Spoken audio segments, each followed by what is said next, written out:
Welcome to sociology classes. Sociological perspective के इस series में आज हम डिस्कस करने वाले हैं फंक्शनलिज्म के बारे में। फंक्शनलिज्म क्या है, यहाँ पर कौन से वो थिंकर है जो फंक्शनलिज्म के अंडर में आते हैं और फंक्शनलिज्म को कौन से वो ग्राउंड्स है जहाँ पर क्रिटिसाइज किया जाता है, ये सारे चीज़ें हम आज के क्लास में इन डिटेल समझने वाले हैं। तो ये जो क्लास है ये आप कोई भी एग्ज़ाम दे रहे हो, बीए, एमए, यूजीसी नेट, कोई भी एग्ज़ाम हो, ये क्लास आप लोगों के लिए बहुत ज़्यादा इम्पॉर्टेंट और हेल्पफुल होने वाली है। इसको मैंने सिस्टमेटिकली अरेंज किया है, तो आप लोग क्लास को स्किप मत कीजिएगा, इसको शुरुआत से आखिर तक ज़रूर देखिएगा। जब हम सोशियोलॉजी में अलग अलग पर्सपेक्टिव की बात करते हैं, यानी कि अलग अलग नज़रिया से हम सोसाइटी को पढ़ने की कोशिश करते हैं, अलग अलग स्कॉलर होते हैं जो अलग तरीके से अलग अलग नज़रिया यूज़ करके सोसाइटी को समझने की कोशिश करते हैं। यहाँ पर अनगिनत अलग अलग तरीके का पर्सपेक्टिव यूज़ किया जाता है सोशियोलॉजी में, लेकिन कुछ जो मेन पर्सपेक्टिव है वो यहाँ पर मैंने दी है। यहाँ पर बेसिकली इग्नो के बुक से मैंने ली है। यहाँ पर प्रीवियस क्लास में हमने इवोल्यूशनरी पर्सपेक्टिव के बारे में इन डिटेल क्लास की है, तो आज का ये जो क्लास है यहाँ पर हम फंक्शनलिज्म के बारे में डिटेल में डिस्कस करने वाले हैं। तो यहाँ पर फंक्शनलिज्म जो वर्ड है इसके बारे में हमें पता होना चाहिए। फंक्शनलिज्म वर्ड से ही हमें पता चलता है कि यहाँ पर फंक्शन के बारे में बोला जा रहा है। फंक्शनलिज्म एक ऐसा पर्सपेक्टिव है जहाँ पर सोशल इंस्टीट्यूशन या फिर कोई भी सोशल फेनोमेना हो, इसको उसके फंक्शन के अकॉर्डिंग ही समझा जाता है। जैसे हमारे सोसाइटी में रिलीजियन है, धर्म है, फैमिली है, किनशिप है, ये सारे चीज़ों को हम जब उसके फंक्शन के हिसाब से समझने की कोशिश करेंगे, सोसाइटी में किस तरीके का फंक्शन वो लोग प्ले करते हैं, तब इस पर्सपेक्टिव को कहा जाता है functionalism. Functionalism sociology, social anthropology में भी पढ़ा जाता है। फंक्शनलिज्म हमारे सोसाइटी को एक कॉम्प्लेक्स सिस्टम के तरह देखने की कोशिश करता है। यहाँ पर जो हमारे सोसाइटी के पार्ट्स है, बहुत सारे अलग अलग तरीके का पार्ट्स हमें सोसाइटी में देखने को मिलता है। आप देखोगे अलग अलग तरीके का इंस्टीट्यूशन, इकोनॉमी, मैरिज, फैमिली, हर जगह पर अपने अलग तरीके से प्रेजेंट किया जाता है। हर किसी का हमारे सोसाइटी में कुछ ना कुछ इम्पोर्टेंस होता है। हर पार्ट हमारे सोसाइटी के सॉलिडारिटी और स्टेबिलिटी के लिए काम करता है। ये जो चीज़ें हैं, ये जब फंक्शन के अकॉर्डिंग हम हर पार्ट को देखेंगे तब इसको हम फंक्शनलिज्म कहते हैं। और फंक्शनलिज्म हमारी सोसाइटी को उनके अलग अलग पार्ट्स के फंक्शन के हिसाब से ही समझने की कोशिश करता है। अब यहाँ पर सबसे इम्पॉर्टेंट एक बात है, वो है हमारे जब फंक्शनलिज्म की बात करते हैं, फंक्शनलिज्म में सोसाइटी और बायोलॉजिकल ऑर्गेनिज्म को एक एनालॉजी की तरह देखा जाता है, यानी कि इन दोनों के बीच में एक कंपैरिजन किया जाता है।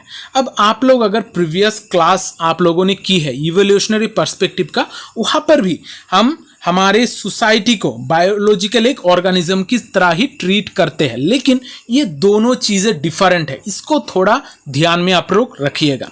जब इवोल्यूशनरी पर्सपेक्टिव में हमने बातें की है तो हमने देखा है कि जो बायोलॉजिकल ऑर्गेनिज्म है उसका टाइम टू टाइम किस तरीके से इवोल्यूशन हुआ है, यानी कि जैसे हम बंदर थे, बंदर से आज के टाइम पर इंसान बने हैं, ये बहुत ही लॉन्ग पीरियड ऑफ टाइम की बात है। इस तरीके से ह्यूमंस में बदलाव आई है, साथ ही साथ हमारे सोसाइटी में भी हम इसी तरीके का बदलाव देखते हैं। लेकिन जब हम फंक्शनलिज्म में ऑर्गेनिज्म के साथ सोसाइटी को कंपेयर करते हैं तो यहाँ पर हम पार्ट को समझते हैं, यानी कि यहाँ पर सोसाइटी में जैसे बहुत सारे अलग अलग पार्ट्स होते हैं, उसी तरीके से ह्यूमन बॉडी में भी अलग अलग तरीके का पार्ट होता है। यहाँ पर ह्यूमन बॉडी के पार्ट के साथ सोसाइटी के जो अलग अलग पार्ट है, अलग अलग इंस्टीट्यूशंस है, इनको हम कंपेयर करने की कोशिश करते हैं। तो ये चीज़ आप लोग ध्यान में रखिएगा। फंक्शनलिज्म और इवोल्यूशनरी पर्सपेक्टिव ये दोनों थोड़े डिफरेंट है। दोनों ही जगह पर बायोलॉजिकल ऑर्गेनिज्म के साथ सोसाइटी को कंपेयर किया जाता है, लेकिन दोनों जगह पर अपने अलग तरीके का नजरिया यहाँ पर प्रेजेंट किया जाता है। यहाँ पर जो हमारा सोसाइटी और बायोलॉजिकल ऑर्गेनिज्म है, ये दोनों में हम एक एनालॉजी ड्रॉ करते हैं, इनको हम कंपेयर करते हैं और देखते हैं कि हमारे सोसाइटी में जो भी पार्ट्स है, सोसाइटी का अलग अलग पार्ट्स है, ये सारे पार्ट्स हमारे सोसाइटी को स्टेबल रखने के लिए इनका एक अलग तरीके का काम होता है या फिर फंक्शन होते हैं। तो फंक्शनलिज्म को अगर हम एक साथ समेटने की बात करें, कोई भी थिंकर हो, हर थिंकर लगभग एक जैसा ही बात करेगा और वहाँ पर जो भी लोग बातें करेंगे सोसाइटी को उनके फंक्शन के तरह समझने की कोशिश करेंगे, हर पार्ट के फंक्शन को डिफाइन करने की कोशिश करेंगे और इसी तरीके का एक नज़रिया प्रेजेंट किया जाएगा। तो यहाँ पर जो सबसे इंपॉर्टेंट हमारे फंक्शनलिज्म का चीज़ है वो है सोसाइटी और ऑर्गेनिज्म के बीच में कंपैरिजन। यहाँ पर आप लोग पिक्चर में देख सकते हो कि सोशल सिस्टम में बहुत सारे अलग अलग पार्ट्स हैं, जैसे politics, economy, family, religion, education. हर किसी का अपना एक फंक्शन होता है, हर कोई अपना फंक्शन प्ले करता है, तभी सोसाइटी एकजुट होकर रह सकती है। इसी तरीके से जैसे हम बायोलॉजिकल ऑर्गेनिज्म की बात करते हैं, जैसे हमारा ह्यूमन बॉडी में बहुत सारे अलग अलग पार्ट्स हैं, हमारे हाथ, पैर, हार्ट, लीवर, स्टोमक, ये सारे चीज़ें अगर एक साथ काम ना करें तो क्या होगा? ये सारे अगर एक साथ फंक्शन करेंगे तभी हमारा बॉडी बेहतर तरीके से काम करेगा, हम फुल्ली अपने काम को अंजाम दे सकेंगे। अगर हमारा आंखें ना हो तो हमें दिक्कत हो सकती है, अगर हमारा हाथ काम ना कर रहा हो, स्टोमक अगर अपसेट हो, हार्ट में प्रॉब्लम हो तो हमारे लिए दिक्कत हो सकती है। इसी तरीके से ऑर्गेनिज्म के साथ सोसाइटी को कंपेयर किया जा रहा है। सोसाइटी में भी इसी तरीके से अलग अलग पार्ट्स होते हैं, अलग अलग इंस्टीट्यूशंस होते हैं। अगर कोई एक इंस्टीट्यूशन में गड़बड़ी हो जाए तो सोसाइटी अच्छी तरीके से फंक्शन नहीं करेगी। यही इस कंपैरिजन का मेन मतलब है, यानी कि हमारा सोसाइटी में बहुत सारे पार्ट्स है, हर पार्ट हमारे सोसाइटी को अच्छा रखने के लिए, सोसाइटी को फंक्शनिंग रखने के लिए वो लोग अपना रोल प्ले करते हैं। तो यहां पर जब हम फंक्शनलिज्म की बात करते हैं, बहुत सारे थिंकर्स हैं जिन्होंने इस फंक्शनलिज्म में अपना कंट्रीब्यूशन दिया है। यहां पर जब हम फाउंडर्स ऑफ फंक्शनलिज्म की बात करते हैं तो मेनली 4 थिंकर्स हम देखते हैं: Herbert Spencer, Emile Durkheim, Bronislaw Malinowski, A.R. Radcliffe Brown. ये 4 है हमारे फाउंडर्स ऑफ फंक्शनलिज्म, यानी कि हमारे फंक्शनलिज्म जो एक पर्सपेक्टिव है इसको एस्टैब्लिश करने में ये 4 लोगों का सबसे ज़्यादा हाथ है। फिर हम देखते हैं लेटर फंक्शनलिस्ट, जो लोग हमारे इसी फंक्शनलिज्म को आगे बढ़ाते हैं, इसको और मॉडिफाई करने की कोशिश करते हैं, यहाँ पर जो भी कमियां है फंक्शनलिज्म को उसको इम्प्रूव करने की कोशिश करते हैं। वो थिंकर्स है टैलकट पार्सन और R.K. मार्टन। इसके अलावा भी और भी फंक्शनलिस्ट है, लेकिन ये जो 6 नाम है इनको आप लोगों को याद रखना होगा। इन 6 ये जो 6 फंक्शनलिस्ट है इनके रिगार्डिंग मैंने ऑलरेडी डिटेल में क्लास प्रोवाइड कर दी है। आप लोग अगर प्लेलिस्ट सेक्शन चेक करोगे तो आपको इन सारे थिंकर्स का डिटेल क्लास मिलने वाली है, वहाँ से आप लोग चीज़ें थोड़ा कवर कर लेना। यहाँ पर मैं सिर्फ ये जो थिंकर्स है इन्होंने कौन सी इंपॉर्टेंट कॉन्सेप्ट की बात की है फंक्शनलिज्म के अंडर में, इसको सिर्फ हम थोड़ा समझने की कोशिश करेंगे। इन डिटेल में, इन डेप्थ में यहाँ पर नहीं जाऊँगा, ये सारी चीज़ें मैंने ऑलरेडी पहले ही करा रखी है। मैं प्लेलिस्ट, आप लोग अगर डिस्क्रिप्शन बॉक्स देखोगे वहाँ पर प्लेलिस्ट का लिंक भी दे दूंगा, साथ ही साथ ये जो 6 थिंकर हैं इनके क्लास का लिंक भी मैं वहाँ पर दे दूंगा, आप लोग वहाँ से थोड़ा क्लास को देख लेना। तो यहाँ पर तो हमारा बात हुई फंक्शनलिज्म के थिंकर के बारे में। अब यहाँ पर और एक चीज़ है जो आप लोगों को दिमाग में रखना होगा। आप लोगों को बुक में बहुत सारे जगहों पर फंक्शनलिज्म वर्ड लिखा हुआ मिलेगा और बहुत सारे जगहों पर मिलेगा स्ट्रक्चरल फंक्शनलिज्म। अब नॉर्मली जब हम बात करते हैं फंक्शनलिज्म और स्ट्रक्चरल फंक्शनलिज्म को हम इंटरचेंज करके यूज कर सकते हैं, जैसे Herbert Spencer, Emile Durkheim, Talcott Parson, R.K. Merton, ये सारे थिंकर के केस में हम फंक्शनलिज्म और स्ट्रक्चरल फंक्शनलिज्म ये दोनों को ऑल्टरनेटिव करके यूज कर सकते हैं। लेकिन यहाँ पर एक चीज़ ध्यान रखनी होगी, जब हम मेलिनोस्की की बात करेंगे, मेलिनोस्की हमारे प्योर फंक्शनलिस्ट है, और जब रेडक्लिफ ब्राउन की बात आएगी तो वो है प्योर स्ट्रक्चरल फंक्शनलिस्ट। ये चीज आप लोग ध्यान में रखिएगा। मेलिनोस्की होंगे प्योर फंक्शनलिस्ट, उनके केस में हम स्ट्रक्चरल फंक्शनलिस्ट या फिर स्ट्रक्चरल फंक्शनलिज्म वर्ड यूज नहीं कर सकते हैं, और रेडक्लिफ ब्राउन के केस में हम यूज करेंगे स्ट्रक्चरल फंक्शनलिस्ट या फिर स्ट्रक्चरल फंक्शनलिज्म। यहां पर हम सिर्फ फंक्शनलिज्म वर्ड यूज नहीं करेंगे। ये सारी चीजें उनके थ्योरीज आप जब पढ़ोगे तो वहां पर आप लोगों को अच्छी तरीके से समझ में आ जाएगा। तो अब हम एक एक करके ये जो थिंकर्स है, इनके जो भी इंपॉर्टेंट फंक्शनलिज्म के रिलेटेड कंट्रीब्यूशन है उनको यहां पर देखेंगे। अब स्टार्ट करते हैं पहले हर्बर्ट स्पेंसर से। हर्बर्ट स्पेंसर को हमने इवोल्यूशनरी पर्सपेक्टिव में भी पढ़ा है, वहां पर हम अलग तरीके से देखते हैं। याद रखिएगा, एक थिंकर 2-3 पर्सपेक्टिव में हो सकते हैं, उनका कंट्रीब्यूशन अलग अलग पर्सपेक्टिव में हो सकता है। जैसे हर्बर्ट स्पेंसर का कंट्रीब्यूशन हमने प्रीवियस क्लास जहां पर इवोल्यूशनरी पर्सपेक्टिव डिस्कस की है वहां पर भी पढ़े हैं, अब फंक्शनलिज्म भी में भी पढ़ेंगे। ये दोनों जगहों पर हम थोड़े अलग तरीके का कंट्रीब्यूशन देखने वाले हैं।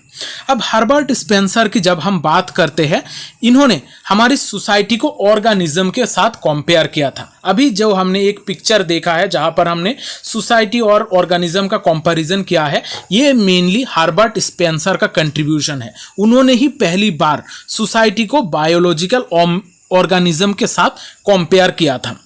उन्होंने फंक्शनलिज्म के रिलेटेड बहुत सारी चीजें बताई है, लेकिन मेन जो की आइडियाज है वो यहां पर हम देखेंगे। उन्होंने कहा था कि सोसाइटी एक सिस्टम है, एक ऐसा सिस्टम है जहां पर सोसाइटी एक दूसरे के साथ कनेक्टेड रहती है। यहाँ पर जो अलग अलग पार्ट्स है वो एक दूसरे के साथ इंटरकनेक्टेड है। अब ये जो सिस्टम है, सोसाइटी एक सिस्टम तो बन गया है, उनके हिसाब से सोसाइटी एक सिस्टम है। यहाँ पर ये जो सिस्टम है ये तभी काम करता है वो जब एक स्पेसिफिक स्ट्रक्चर के अंडर में हो। अगर हम उसको सेपरेट कर देंगे, उसको अगर अलग रख देंगे तो ये काम नहीं करेगा। यानी कि जैसे हमारा धर्म है, धर्म को अगर हम एक स्पेसिफिक सोसाइटी में रखेंगे तभी वो फंक्शनिंग होगा। जैसे हम अगर हिंदू सोसाइटी, हम अगर इंडियन सोसाइटी की बात करें, यहाँ पर ज़्यादातर आपको हिंदू धर्म मिलेंगे। अगर आप इस जगह पर जुडाइज्म को लाकर खड़ा कर दोगे तो ये रिलीजन यहाँ पर रिलेवेंट नहीं होगा। यानी कि हर जो स्ट्रक्चर है, स्ट्रक्चर का पार्ट है, वो एक स्पेसिफिक स्ट्रक्चर के अंडर में ही काम कर सकता है, उसका ऑपरेशन एक स्पेसिफिक स्ट्रक्चर में ही हो सकता है। आप किसी जगह पर दूसरे चीज को लाकर फिट नहीं कर सकते हो इतने आसानी से। यानी कि जो सोशल सिस्टम है वो एक स्ट्रक्चर के अंडर में ही काम करेगी। अगर एक स्ट्रक्चर के अंडर में होगा तो उसका कुछ फंक्शन होगा जो हमारे सोसाइटी के लिए एक पूरी तरीके से एक फंक्शन करने में उसको मदद करेगा। फिर जब ये हम सोशल सिस्टम की बात करते हैं, ये सोशल सिस्टम हमारे लिए कुछ नीड्स को फुलफिल करते हैं। यानी कि हमारे सोशल सिस्टम जो है उसको सरवाइव करके रखने के लिए, वो उसको आगे बढ़ने के लिए कुछ नीड्स का फुलफिल होना ज़रूरी है, जो हमारे अलग अलग पार्ट्स हमें फुलफिल करके देता है। यानी कि सोसाइटी के कंटिन्यूटी के लिए, हमारे सोसाइटी के सर्वाइवल के लिए कुछ नीड्स का फुलफिल होना ज़रूरी है। अगर नीड्स फुलफिल नहीं हुई तो हमारे सोसाइटी में स्टेबिलिटी नहीं बनी रहती है। तो ये जो 3 पॉइंट्स है इनको आप लोग थोड़ा ध्यान में रखिएगा, ये हर्बर्ट स्पेंसर का कहना है। अब देखते हैं इमाइल डुर्खेम के बारे में। इमाइल डुर्खेम, हम जब तक सोशियोलॉजी पढ़ेंगे आपको हर जगह पर इमाइल डुर्खेम का नाम मिलेगा। इमाइल डुर्खेम हमारे आज का जो मॉडर्न सोशियोलॉजी है उनका मॉडर्न सोशियोलॉजी का आर्किटेक्चर हम इमाइल डुर्खेम को कह सकते हैं। ये एक की फिगर है हमारे फंक्शनलिज्म में भी। उनका सबसे इम्पॉर्टेंट जो आइडिया है वो है सोशल फैक्ट्स। उन्होंने बहुत सारे आइडिया के बारे में काम किया है, लेकिन हम अगर फंक्शनलिज्म के पॉइंट ऑफ व्यू से बात करें तो उनका सबसे इम्पॉर्टेंट आइडिया है सोशल फैक्ट्स। अब सोशल फैक्ट्स क्या होते हैं? सोशल फैक्ट्स वो सारे चीज़ें होती है जो इंडिविजुअल से एक्सटर्नल होता है। एक्सटर्नल यानी कि आपसे, आप खुद इसके दायरे में नहीं रहोगे, ये आपसे एक्सटर्नल है। जैसे हमारा नॉर्म्स, वैल्यूज, स्ट्रक्चर, ये सारे चीज़ें इंडिविजुअल के बाहर काम करती है, आपके अंदर ये सारी चीज़ें नहीं होती है। ये सोसाइटी में रहती है, किसी एक जगह पर रहती है, लेकिन ये एक्सटर्नल होते हुए भी आपको कंट्रोल करता है। जैसे आपका धर्म, ये आपसे एक्सटर्नल है, अगर आप मानोगे या ना मानोगे, ये इससे आपका डायरेक्टली कुछ लिंक नहीं है, लेकिन ये आपके ऊपर एक कंट्रोल करता है। आप किस तरीके से चलोगे, आपका सोसाइटी में लोग कौन सी चीज़ को पसंद करते हैं, सोसाइटी में कौन सी चीज़ को ज़्यादा इंपॉर्टेंस दी जाती है, ये सारी चीज़ें बहुत मायने रखती है आपके लिए। ये सारी चीज़ें होती है आपके लिए सोशल फैक्ट। जैसे नॉर्म्स, जो भी रूल्स रेगुलेशंस होते हैं हमारे सोसाइटी में, कुछ वैल्यूज़ जो आप मानते हो, फिर आपका सोसाइटी का स्ट्रक्चर, ये सारी चीज़ें हमारा सोशल फैक्ट्स है। ये सोशल फैक्ट्स के बारे में बात की थी इमाइल डुर्खेम ने, जो हमारे लिए एक्सटर्नल तो होता है, हमसे बाहर होता है, लेकिन जो हमारे ऊपर कंट्रोल करता है, जो हमको कंट्रोल करने की कोशिश करता है। इमाइल डुर्खेम ने कलेक्टिव कॉन्शियस और सोशल इंटीग्रेशन के ऊपर फोकस किया था। अगर हमारी सोसाइटी में सोशल ऑर्डर को मेंटेन करके चलना है तो कलेक्टिव कॉन्शियसनेस होना ज़रूरी है और साथ ही साथ सोशल इंटीग्रेशन भी होना ज़रूरी है।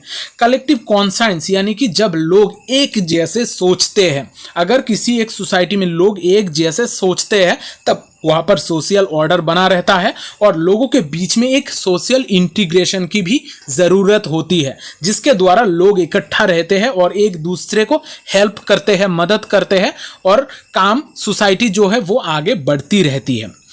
इमाइल डुर्खेम ने अपने 2 book the division of labour in society और सुसाइड, ये दोनों में सोशल कोहेशन और कलेक्टिव कॉन्शियसनेस, सोशल इंटीग्रेशन, ये सारे चीज़ों को उन्होंने ये सारे बुक में, ये जो 2 बुक है यहाँ पर एनालाइज की है। ये 2 बुक का नाम आप लोग थोड़ा याद रख लीजिएगा। आप लोगों को एग्जाम में अगर मार्क ज़्यादा लेना है तो आप लोग ये जो बुक्स का नाम है इसको याद रखें, एग्जाम में ज़रूर लिखिएगा। अब देखते हैं ब्रोनिस्लो मेलिनोस्की। पहले थोड़ी देर पहले ही हमने पढ़ा है, जब हम सिर्फ प्योर फंक्शनलिस्ट की बात करते हैं तो यहाँ पर आते हैं मेलिनोस्की। ब्रोनिस्लो मेलिनोस्की एक फंक्शनलिस्ट है जिनको हम प्योर फंक्शनलिस्ट कहते हैं। इन्होंने मेनली सोसाइटी के फंक्शन के ऊपर ही ज़्यादा फोकस किया है। सोसाइटी का स्ट्रक्चर क्या है इसके बारे में उन्होंने इतना ज़्यादा ध्यान नहीं दिया है। उनका मेन मकसद ही था सोसाइटी के फंक्शन को पढ़ना। यहाँ पर मेलिनोस्की का जो अप्रोच था वो था फील्ड वर्क के जरिए समाज को जानना, यानी कि वो अलग अलग जो ट्राइब्स है उनके बीच में जाकर रहते थे, वो प्रिमिटिव कल्चर्स किस तरीके से फॉलो किया जाता है, वो ट्राइब्स के लोग किस तरीके का कल्चर को फॉलो करते हैं, उनको वो एनालाइज करते थे, उनके सोशल बिहेवियर को वो एनालाइज करते थे। उन्होंने ट्रोब्रियन आइसलैंडर्स को स्टडी किया था। उन्होंने अपने book Argonauts of the Western Pacific में ट्रोब्रियन आइसलैंडर्स के ऊपर उन्होंने क्या देखा है, वहाँ पर फील्ड वर्क करके उनको क्या आउटकम मिला है, ये सारे चीज़ें उन्होंने वहाँ पर डिस्क्राइब की थी। अब यहाँ पर एक इम्पॉर्टेंट चीज़ है मेलिनोस्की का। मेलिनोस्की ने कल्चर के ऊपर फोकस किया था। उन्होंने कहा था कि जो भी कल्चर का आइटम है, हमारे सोसाइटी में जो भी कल्चर का आइटम्स होती है वो हमारे सोसाइटी में कंट्रीब्यूट करती है। हमारे सोसाइटी होल जो कल्चर है उसको मेंटेन रखने में एक हर आइटम का इम्पोर्टेंट रोल है। जैसे अगर हम हमारे हिंदू कल्चर की बात करें, हिंदू कल्चर में बहुत सारी चीज़ें हैं, लेकिन आप अगर शिव जी की पूजा की बात करो तो हर कोई इसको मानता है। यहाँ पर बहुत सारे ऐसे चीज़ें होती है जो माना जाता है, जैसे कोई एक मंदिर में कोई एक मूर्ति को हर कोई पूजता है, ये एक कल्चरल आइटम है।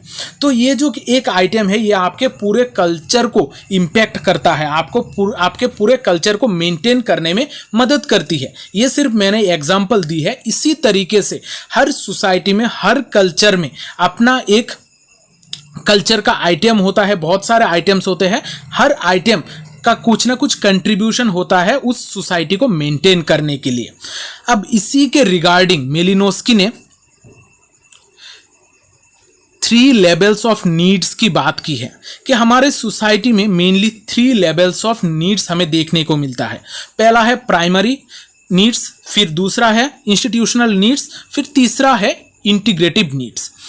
प्राइमरी नीड्स वो सारे नीड्स होती है जो हमारे बायोलॉजिकल नीड्स है, जैसे सेक्स, फूड, शेल्टर, ये सारे चीज़ें हमारा बायोलॉजिकल नीड्स है, ये हमें ज़रूरत ही है, इसके बगैर हम जी नहीं सकते हैं। ये सारे नीड्स का फुलफिल होना ज़रूरी है, ये हमारा प्राइमरी नीड्स है।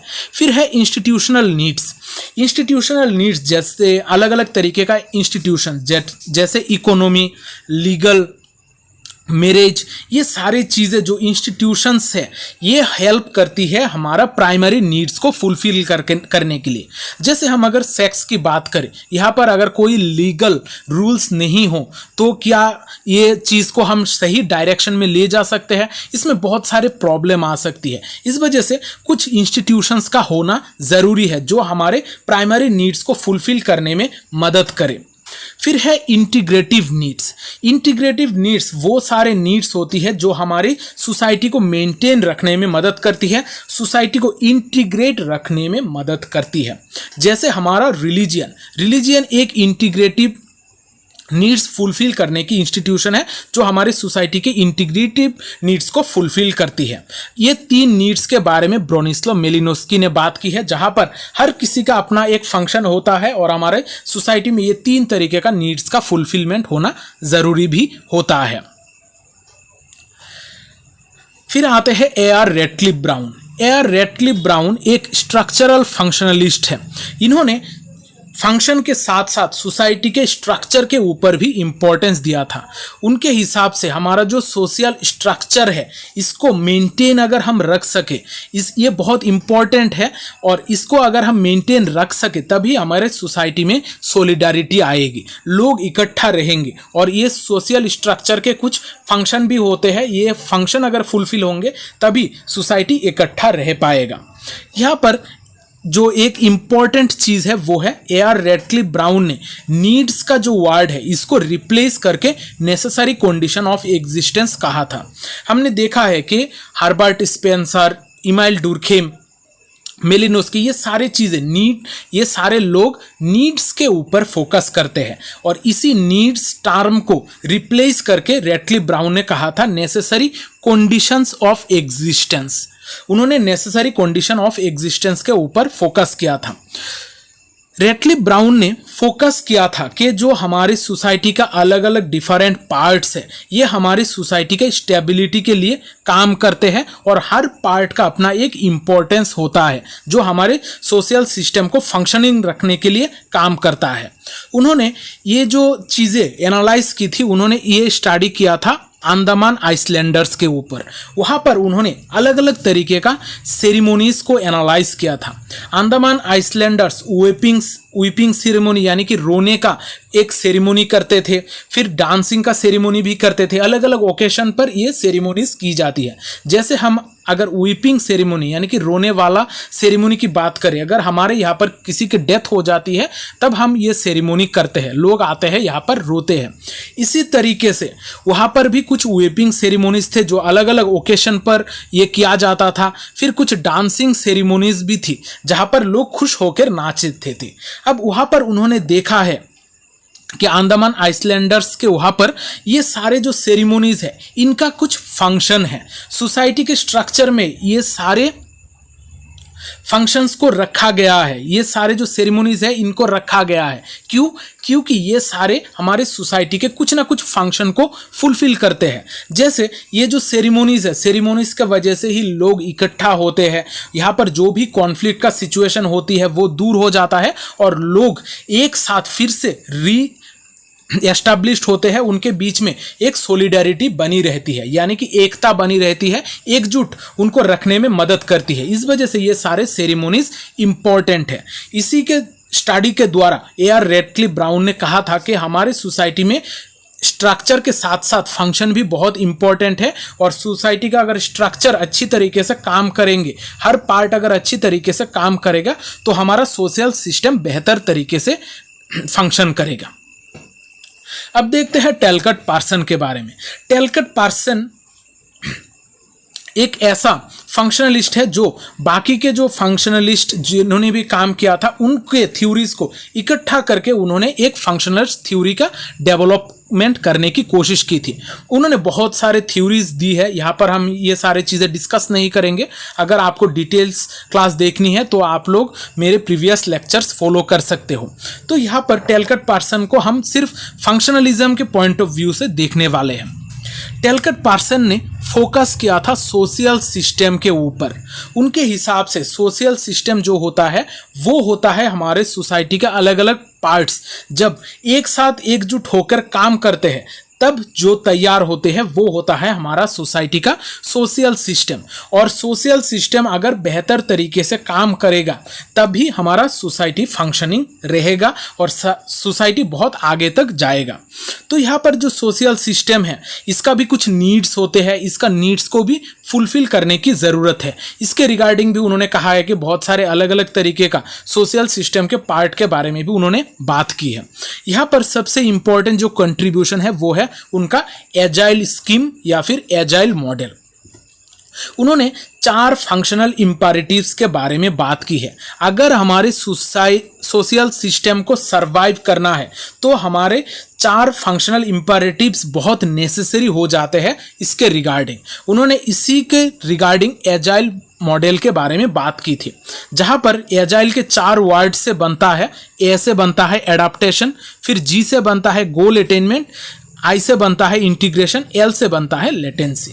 ये 4 फंक्शनल इंपैरेटिव्स बहुत इंपॉर्टेंट है हमारे सोशल सिस्टम के सर्वाइवल के लिए। एडाप्टेशन यानी कि कोई भी इंसान या फिर कोई भी एक इंस्टीट्यूशन को हमारे सोसाइटी में एडाप्ट करना ज़रूरी है। वहाँ पर कुछ गोल होने चाहिए, गोल के एक अटेनमेंट के द्वारा ही लोग अपने नीड्स को फुलफिल कर पाएंगे। फिर यहाँ पर इंटीग्रेशन की भी ज़रूरत है क्योंकि गोल्स के फुलफिलमेंट के लिए लोगों का इंटीग्रेट होना ज़रूरी है। और यहाँ पर कुछ लेटेंसी यानी कि पैटर्न मेंटेनेंस भी देखने को मिलता है, यानी कि सारी चीजें जो है वो हमें आंखों से नहीं दिखता है, सारे फंक्शन हमें आंखों से नहीं दिखता है। जैसे रिलीजन का फंक्शन हमें नॉर्मली नहीं दिखता है कि इसका मेन फंक्शन होता है सोसाइटी को इंटीग्रेट करना, इसी तरीके से बहुत सारे लेटेंट फंक्शन भी होता है।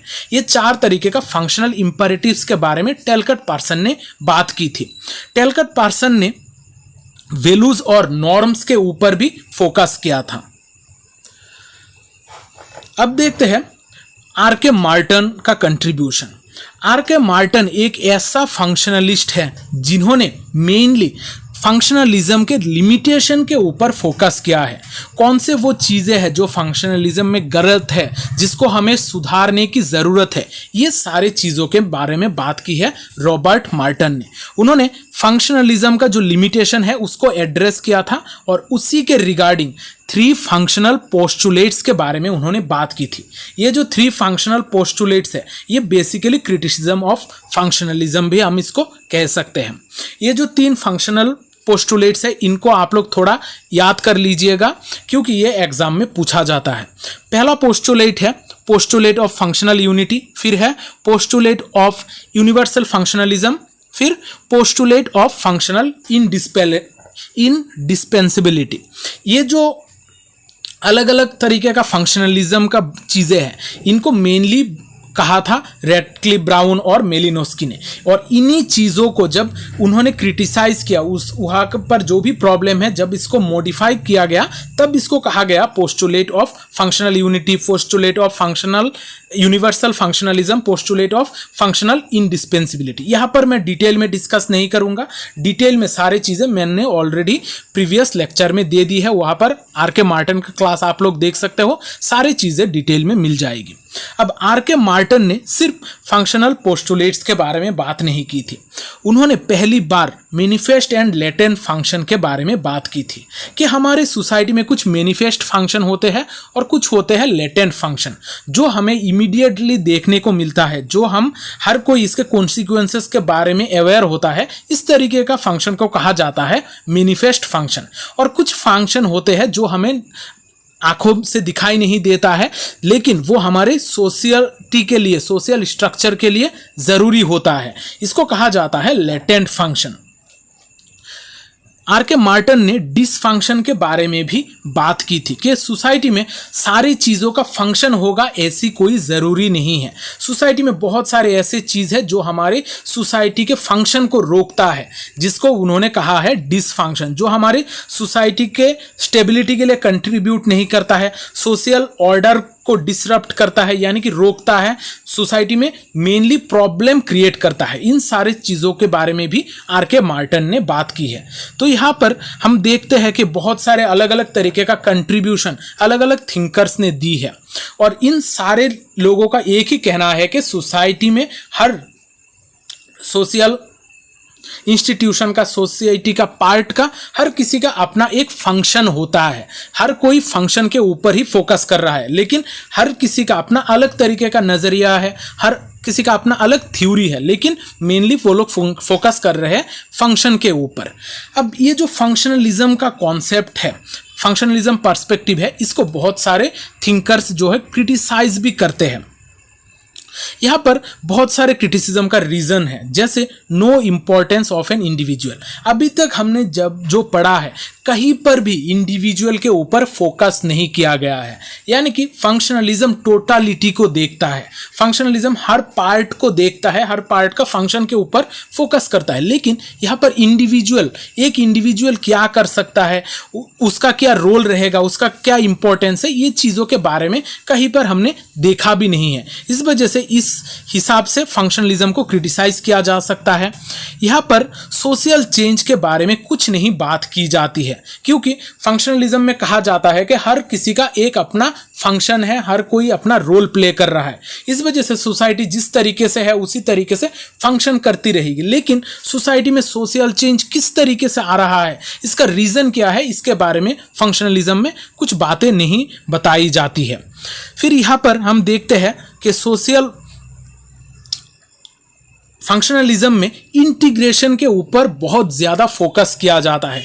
बार बार हम हर थिंकर जो बातें कर रहे हैं वो सिर्फ इंटीग्रेशन के ऊपर फोकस कर रहा है, लेकिन इंटीग्रेशन के अलावा भी हम सोसाइटी में देखते हैं कॉन्फ्लिक्ट, बहुत सारे ग्रुप्स के बीच में कॉन्फ्लिक्ट देखते हैं, तनाव का सिचुएशन देखते हैं। ये सारे चीज़ों के बारे में बातें नहीं की जाती है। तो ये जो सारे पॉइंट्स है, इसके रिगार्डिंग फंक्शनलिज्म को बहुत सारे स्कॉलर क्रिटिसाइज भी करते हैं, लेकिन फिर भी फंक्शनलिज्म एक ऐसा पर्सपेक्टिव है जो हमें सोसाइटी को बेहतर तरीके से देखने का नज़रिया प्रेजेंट करता है। तो आज के क्लास में यहाँ पर ही ख़त्म करता हूँ। अगर क्लास अच्छा लगा है तो वीडियो को लाइक और शेयर ज़रूर कीजिएगा, क्योंकि शेयरिंग इज़ केयरिंग। अगर आपने अभी तक इस चैनल को सब्सक्राइब नहीं किया है, चैनल को सब्सक्राइब भी कर दीजिएगा, क्योंकि इस चैनल पे आपको सोशियोलॉजी रिलेटेड बहुत सारे वीडियोस मिलेंगे। यहाँ पर बहुत सारे प्लेलिस्ट है, आप अपने पसंद के हिसाब से प्लेलिस्ट चूज़ करके स्टडी कर सकते हो। तो आज का क्लास यहाँ पर ही ख़त्म करता हूँ। मिलते हैं अगली क्लास में, तब तक अच्छे रहिए, स्वस्थ रहिए और लोगों में प्यार बांटते रहिए। जय हिंद।